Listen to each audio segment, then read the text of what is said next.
कहते हैं कि आम का मौसम शुरू हो गया है, मुल्तान वालों से ताल्लुकात अच्छा कर लें। और जिसके पास आम है उससे दोस्ती तो ज़रूरी है। वैसे भी पता नहीं आम में क्या जादू है कि जितना भी खा लें दिल नहीं भरता।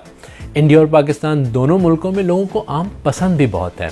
इंडियंस को लगता है उनका आम अच्छा है और पाकिस्तानियों से पूछो तो वो कहते हैं कि उनके आम का जवाब नहीं। अब दोनों के दरमियान फ़ैसला कराना तो मुश्किल हो जाएगा क्योंकि लोग जज्बात में आ जाते हैं। लेकिन हम ये ज़रूर देखेंगे कि आम हमारे लिए इतना अहम क्यों है और ये भी कि आम को क्या चीज़ ख़ास बनाती है।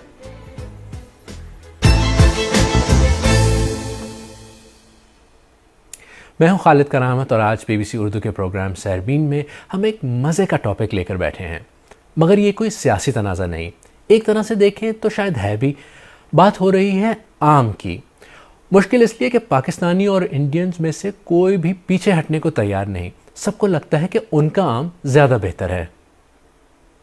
मेरे ख्याल में पाकिस्तान का आम ज़्यादा अच्छा है और टेस्ट में भी ज़्यादा अच्छा है। आपने पाकिस्तान का भी आम खाया मगर हमें वहाँ के टेस्ट नहीं पसंद आए। हमें अपने यहाँ का टेस्ट बहुत अच्छा लगा। आई थिंक पाकिस्तान के आम ज़्यादा अच्छे हैं। जो प्रोडक्शन करते हैं वो एक तरह से आम को बच्चे की तरह पालते हैं। गहरा सांस लें और घबराना नहीं है। ये आम वाला सवाल भी ना बाबर आजम और विराट कोहली वाला सवाल बन गया है, कौन ज़्यादा अच्छा है। चलें पहले एक इंडियन फार्मर से मिलते हैं। वो इंडिया में मैंगो मैन के नाम से मशहूर हैं। सैदी चौंसा लंगड़ा खासुल खास गुलाब खास शमसुल असमार बदरुल असमार महमूद समर गेंद गिलास आमिन अब्बासी आमिन कला आमिन खुद सुरखा खालिदपुर सुरखा झांकड़ बाग सुरखा मुर्शिदाबाद सुरखा शहाबाद। और एक आम ऐसा भी है जो साल में 3 दफ़ा फलता है। 1919 में 1300 किस्म का आम था यहाँ मलियाबाद में।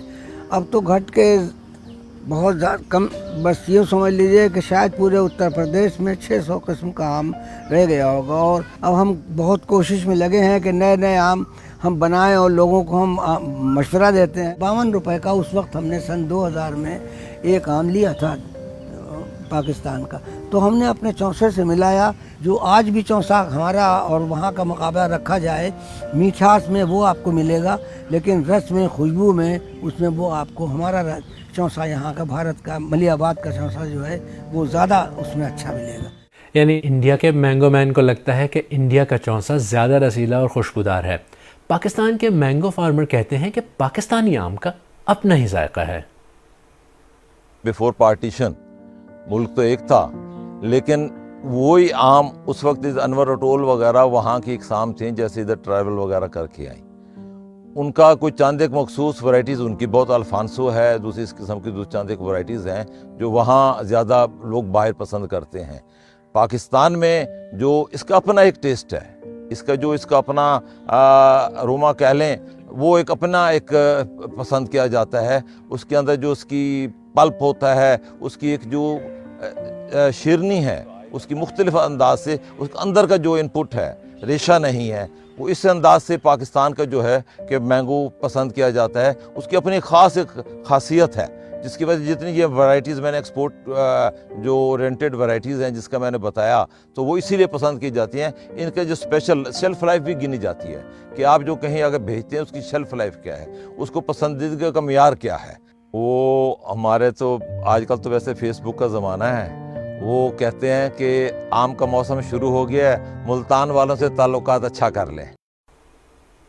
और मुल्तान वालों से दोस्ती हो तो ठीक है, जिसका दाव लग जाए उसकी किस्मत अच्छी है। लेकिन मुल्क से बाहर अगर देखें तो किसके आम का राज है? बेसिकली तो देखें ये एक ही रेस है और इनकी पसंद भी मिलती जुलती है। हम ज़्यादा एक्सपोर्टेबल मटेरियल की तरफ गए हैं, वो बहुत ज़्यादा एक्सपोर्टेबल मटेरियल की तरफ नहीं गए। वो उन्हीं वैराइटीज़ को बेहतर बनाने की कोशिश कर रहे हैं और उसी में लगे हुए हैं। तो ये हमारा जो आम है, ये अगर हम अपने इर्द गिर्द को देखें जहाँ पे आम को पसंद किया जाता है, हमारे पास बड़े साइज़ में मैंगो है। तो हमारी वैराइटीज़ की कंपोजिशन और हमारे नेबर्स की रिक्वायरमेंट, उस हिसाब से मैं समझता हूँ कि हमारी वैराइटी सुपीरियर है। और यही वजह है कि इंडिया 10 टाइम हमारे से प्रोडक्शन में आगे है, और वो तो पूरी दुनिया का 40% से भी प्लस में कुछ इंडिया ही प्रोड्यूस करता है और हमारा जो शेयर है वो तो 3% के करीब है। लेकिन अगर फ्रेश फ्रूट की एक्सपोर्ट देखें तो उसमें इंडिया और हम आलमोस्ट बराबर हैं। पल्प हमारे से वो ज़्यादा एक्सपोर्ट करता है, लेकिन फ्रेश फ्रूट में हम शायद इंडिया से कुछ ज़्यादा ही एक्सपोर्ट करते हैं। अच्छा, आम कोई आम चीज़ नहीं है। आपको शायद याद हो, वज़ीर आज़म शहबाज शरीफ जब तुर्की के सदर अर्दोआन की हलफ बर्दारी पर गए तो उन्होंने तुर्क सदर से कहा कि मैं आपके लिए आम लाया हूँ। वो क्लिप बहुत शेयर हुआ और ये पहली बार नहीं हुआ था। वज़ीर आज़म शहबाज शरीफ ही सोशल मीडिया पर इस्लामी डेवलपमेंट बैंक के सरबराह को आमों की पेशकश करते नजर आए। ये सिलसिला काफ़ी पुराना है। 1968 में पाकिस्तानी वज़ीर ख़ारजा ने अपने दौरे चीन में चेयरमैन माओ को तोहफे में पाकिस्तानी आम पेश किए। चीनी लीडर ने इस तोहफे को तारीख़ में गैर मामूली बना दिया। हुआ ये कि उन दिनों चीन में कल्चरल रेवोल्यूशन की तहरीक चल रही थी। चेयरमैन माओ ने वो आम खुद खाने के बजाय अपने कारकुनों को भिजवा दिए।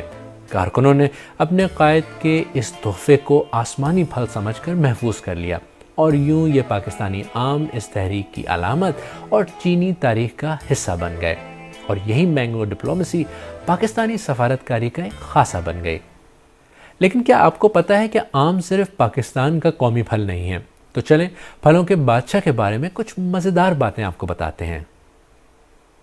अब आम मज़ेदार होते हैं ये तो सबको मालूम है, लेकिन आमों के बारे में कुछ ऐसे इंटरेस्टिंग फैक्ट्स भी हैं जो शायद आप ना जानते हो। ये एक नहीं बल्कि 3 ममालिक का कौमी फल है। फलों का बादशाह आम एक नहीं बल्कि 3 ममालिक पाकिस्तान, इंडिया और फिलिपाइन का कौमी फल है और बांग्लादेश का तो ये कौमी दरख्त है। इंडिया में सबसे ज्यादा आम पैदा होते हैं। जनूबी एशियाई ममालिक में तकरीबन 2.25 करोड़ टन आम पैदा होते हैं जो दुनिया की सालाना पैदावार का 40% है। इंडिया के बाद चीन और थाईलैंड दूसरे और तीसरे नंबर पर आते हैं जहां सबसे ज्यादा आम पैदा होते हैं। आम काजू और पिस्ते का रिश्तेदार है।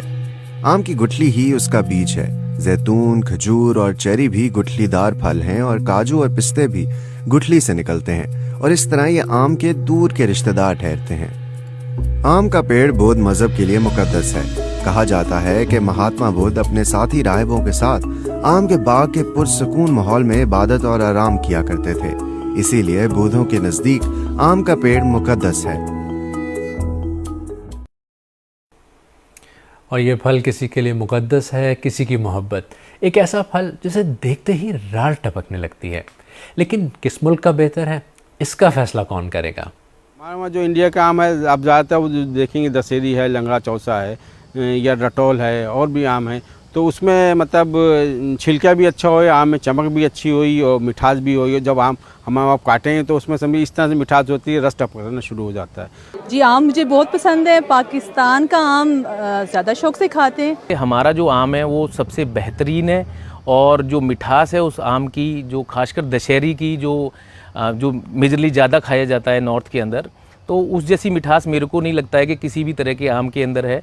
इंडिया में भी जाता है, श्रीलंका, जितने मुल्क है बाहर के मुल्क से पाकिस्तान से आम जाता है, तो पाकिस्तान के आम की जायका उसका अच्छा है। इंडिया का भी आता है आम, उसका जायका बिल्कुल नहीं, जितना पाकिस्तान के आम का जायका इतना किसी मुल्क के आम का जायका नहीं है। चौसा खाएं तो आपकी इच्छा कभी ख़त्म ही नहीं होगी आम खाने की। उनका टेस्ट हमारे यहाँ के टेस्ट में फ़र्क है।